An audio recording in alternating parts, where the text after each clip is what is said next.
Good morning बच्चों। Online class में मैं चंदन कुमार आप लोगों का स्वागत करता हूं। आज की इस अध्याय में हम लोग बिहार बोर्ड की 10वीं कक्षा के बच्चों के हिंदी साहित्य पढ़ाऊंगा, जो कि उर्दू स्टूडेंट के छात्रों के लिए। आज हम लोग पढ़ेंगे अध्याय 5 हुंडरू का जलप्रपात। तो देखते हैं हम लोग हुंडरू के जलप्रपात को पढ़ते हैं। ये लिखी गई एक बहुत ही सुंदर सी कहानी है। हुंडरू का जलप्रपात लिखने वाले कामता प्रसाद सिंह कामा जी हैं। कहा जाता है कि सामान्यतः यात्रा वृत्तांत बहुत ही महत्वपूर्ण होते हैं और एक कहानी की यात्रा वृत्तांत ही है। तो यात्रा वृत्तांत वो हिंदी की वह विधा होती है जिसमें लेखक या कहानीकार किसी यात्रा पर घूमने जाते हैं और उसे वो अपनी कहानी के रूप में वर्णित करते हैं, तो उसी को यात्रा वृत्तांत कहा जाता है। तो प्रस्तुत कहानी हुंडरू का जलप्रपात झारखंड के एक छोटे से प्रांत में बसा हुआ छोटा नागपुर का एक दृश्य है, जो कि झरने का दृश्य का वो वर्णन किया गया है।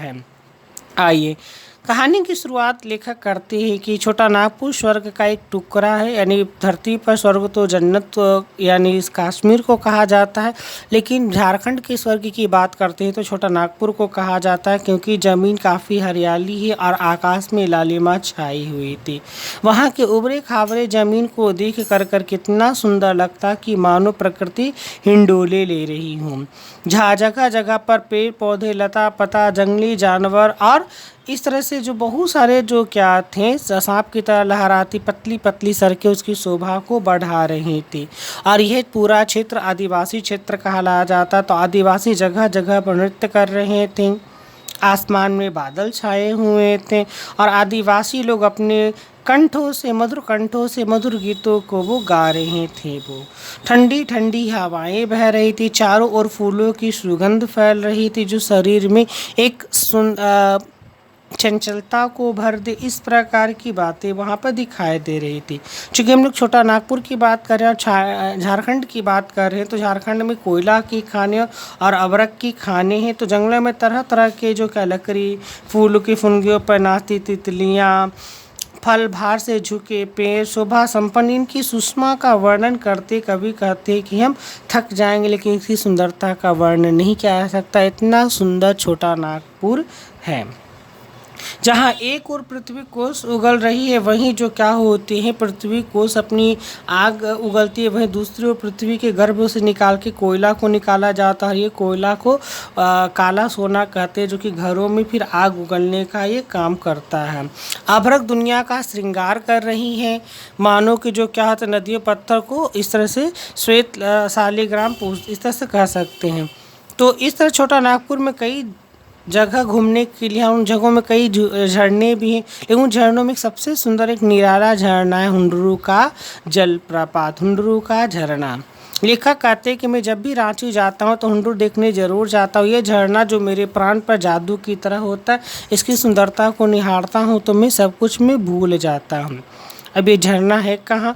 तो लेखक कहते हैं कि रांची से पुरुलिया वाली सड़क से 14 मील जाने के बाद एक सड़क मिलती है जिसे हुंडरू पहुंचते हैं। अपुलिया रोड से उसकी 13 मील है, जो रांची से हुंडरू 27 मील की दूरी पर, यानी रांची होकर के पुरुलिया जा करके जो क्या होते हैं, हुंडरू पहुंचा जा सकता है। महात्मा गांधी कहते हैं कि साध्य की पवित्रता महान तभी होती जब साधक भी महान हो, यानी मंजिल पर पहुंचने का मार्ग ही महान होना चाहिए। जैसा कि हुंडरू का झरना वैसा उसका मार्ग है। जितना सुंदर हुंडरू का झरना उतना ही सुंदर उसका मार्ग है, क्योंकि मार्ग में बहुत सारे पत्थर वगैरह दिखाई देंगे, झाड़ियाँ दिखाई देंगी, तरह तरह के जीव वहाँ पर दिखाई देंगे। तो इसलिए वो झरना वहाँ पर जो उसका मार्ग काफ़ी खूबसूरत है। वो रांची से चलने वाले मुसाफिर को झरने पहुंचने तक ऐसे सुंदर सुंदर मैदान मिलते हैं कि वहाँ पे ठहर जाने की इच्छा होती है, लेकिन यात्री वहाँ पे ठहर नहीं सकते, बस चलते गाड़ी की सहायता से जो क्या होता है उसके आनंद का उठा सकते हैं। लेखक कहते चूँकि वो उस समय वो जा रहे थे तो जंगल दिखाई दे रहा था, जंगलों में बाघ वगैरह का डर तो था ही वो, और कह रहे थे कि अगस्त का महीना था, इसलिए जो क्या होता है, अगल बगल धान की क्यारियाँ लहरा रही थी, वल खाती सड़कें वहाँ पर वो थी, चिड़िया चहचहा रहे थे, और इस तरह से जो क्या होती 100% सुंदर जगह वो लग रहा था। और इस मार्ग का दर्शन उठाते हुए जो क्या होता हुंडरी पहुँचे, एक बार मन में झरने को प्रणाम किया। लेखक रास्ते से होते हुए हुंडरू पहुँचा और हुंडरू पहुँच करके मन ही मन हुंडरू को सत सत नमन उन्होंने किया। पहाड़ पर पानी का एक अजीब लीला जिसका मुकाबला जो क्या होता है न रामलीला करे न रास लीला करे। पानी जो उछलना कूदना मचलना आवाज़, जैसे इतनी आवाज़ वहाँ पर थी झरने में, जैसे मानो कि 10-5 हाथी एक साथ चिंगार रहे हों। जैसे लग रहा हो कि 5-10 ट्रेनें एक साथ इंजन खोल दी गई हों।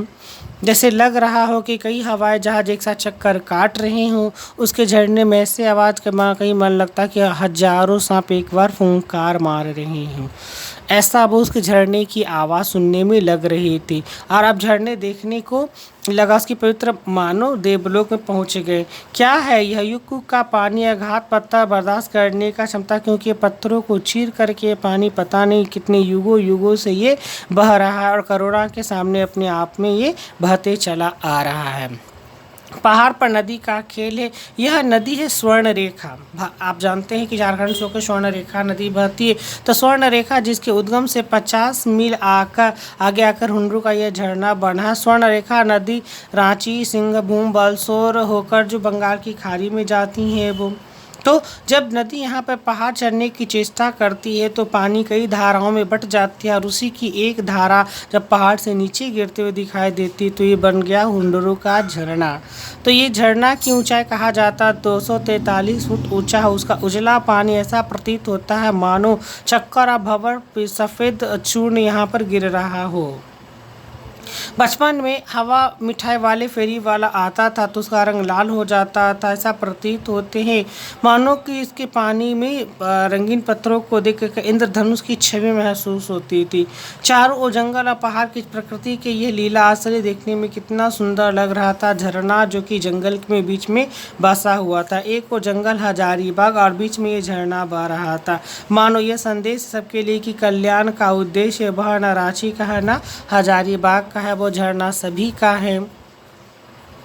बड़े झरने के बगल में एक इंच मोटी ऊपर से एक धारा नीचे की ओर गिर रही थी, जैसे एक पत्थर पे गिरे, जैसे मानो कि कोई महादेव जी को दुग्धाभिषेक कर रहा हो।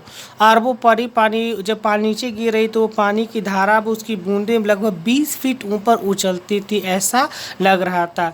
मेरे मित्र कहते हैं कि शिव जी की 12 साल यहीं से गुजरी होंगे और उसका स्वागत करने के लिए जो क्या आते हैं पत्थरों की यह वन लीला देखने के लिए यहाँ पर लगा। गुलपा शाश्वत होकर के झरझर करने लगा और आज तक ये झरना गिर रहा है। स्वयं झरने से भी खूबसूरत मालूम होता है झरने के आगे की घाटी का दृश्य। जब झरना नीचे गिरता है तो वो एक बहती नदी की तरह बनता है, 1.5 मीटर से पतली नदी की तरह वो आगे बढ़ते हुए वो जाता है और इसके इर्द गिर्द चारों ओर जो छोटी छोटी झाड़ियाँ उगी हुई हैं। पहाड़ के ऊपर से पतली पगडंडी नीचे गई और उसी के सहारे हम कई बार नीचे गए, जा कर के अनामिस कुछ देर तक शोभा को आँखों से हम देखते रहे। वो यह शोभा दृश्य बहुत ही अच्छा था।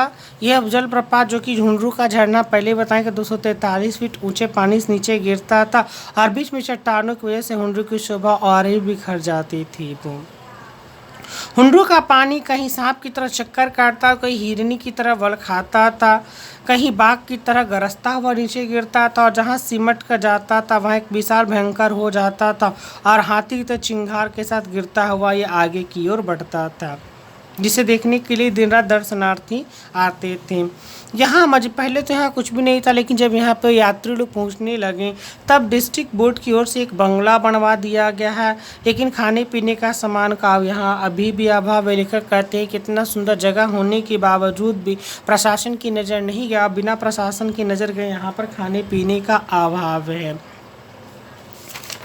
खाने पीने का अभाव यहाँ पर है। आया लोग अव्यावहारिक हैं क्योंकि यहाँ पर आदिवासी लोग हैं। अगर दूसरी जगह झरना ये होता तो इसके पास बहुत सारी दुकानें होती, लेकिन ये ऐसा जगह कि यहाँ के लोग इसके महत्व को ना समझ सकें और ये वीरान सुनसान पड़ा हुआ ये झरना है। धन्य हुंडरू, जिस युग से महाकवि की वाणी संगीत स्वर लहरी को देती है, पाषाण को पिघला देती है, वैसा ये पाषाण को पिघला देने वाला झरना जो था। यहाँ तरह के पत्थर देखने आए। एक तरह जिनका फोर का विशाल झरना बह रहा है और वह पत्थर जिसे जो पानी युगों पर पानी गिर रही है, बिना जो अविचलित हुए जो पानी की धार को अब तक वो सह रहा है। 243 फुट का प्रपात निकलता सुंदरता का साकार हो गए, वर्णन करना कमी होती। इसकी शोभा बहुत अच्छी है, जो अविरल और अविचल है। वो दानी दान करता है और गुमान नहीं करता, उसी प्रकार यह झरना युगों युगों से अपने पानी को पहाड़ पर दान करते आ रहा है और इसका कोई गुमान, इसको अभिमान नहीं है। अंधे आवाज़ सुन ले इसकी प्रवाह का अंदाज़ा लगा सकते। इसकी झरने में इतनी आवाज़ है, वो प्रवाह देख ले आवाज़ का अंदाज़ा लगे। समुद्र की गंभीरता के लिए प्रसिद्ध ये हुंडरू की चपलता की मशहूर है। ऐसा कहा जाता है कि हुंडरू से 7 मील पर कुछ लोगों ने एक और वैसा झरना देखा जो इससे भी कई गुना बड़ा है, पर वहाँ जाने का रास्ता इतना विहर, इतना सुनसान, घनघोर और भयंकर है कि उसके पास पहुँच पाना काफ़ी दुष्कर है। अगर ये बात सही है तो जंगली विभाग को इसका पता लगाना चाहिए और वहाँ तक पहुँचने का एक मार्ग बनाना चाहिए, जिससे वहाँ पर बहुत सारे दर्शनार्थी पहुँचे और दर्शनार्थी के द्वारा वहाँ पर एक टूरिस्ट पैलेस वो बन सके, जिससे राज्य के और वहाँ के लोगों की कुछ कमाई वो हो सके। जो भी हो, हुंडरू दर्शन ये है, उसकी यादों को भूला नहीं जा सकता। दिन गुजर गए, रातें गुजर गई, लेकिन पानी आँखों में आज भी समा रहा, उसकी याद आज भी आँखों में बसती है। जब भी कभी भी हृदय होता, आँखें मूंदते हैं तो लेखक कहते हैं कि हुंडरू का वो झरना और झरने की सुंदरता आँखों के सामने मंडराने लगता है। तो ऐसा था हुंडरू का झरना। मैं उम्मीद करता हूँ कि आप लोगों को ये कहानी समझ में आई होगी। धन्यवाद।